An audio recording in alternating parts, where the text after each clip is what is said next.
Pitai ni mat som ni leli tuni sim ding Joshua alian ger neu khat som le giat som le kwa som ni lipan som ni sagi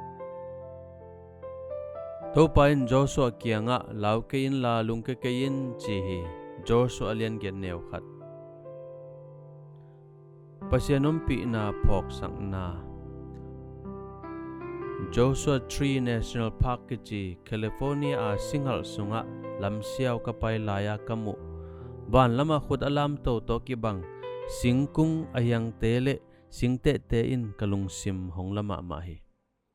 thu cham loya Joshua in pasianom pi na le hu na lim a hi teipi alop to na phokin himun anok chil thu mi te in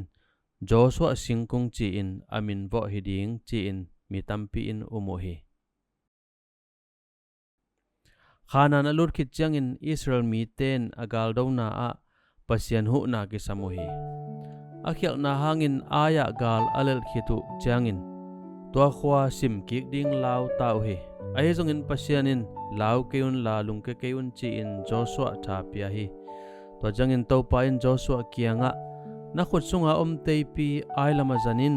bangyam chile na khut sunga to khwa kong peding hi ache Joshua in pasian thu manga gal azo dong akhut sung pan ateipi helohi akizan Joshua khut sunga teipi pen gal zo na helohi to pasianom pi na le hu na lim hi zo hi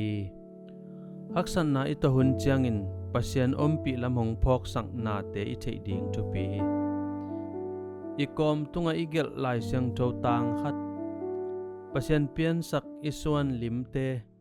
ingong o singlam te khat pewin hongu hiloin pasian pi na le wang le na hong phok sak na te a hi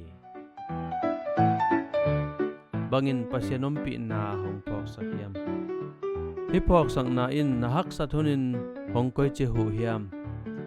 wan tung pa o tu ni a ka to hak sat na sunga ke nongom pi lam hong phok sakin amen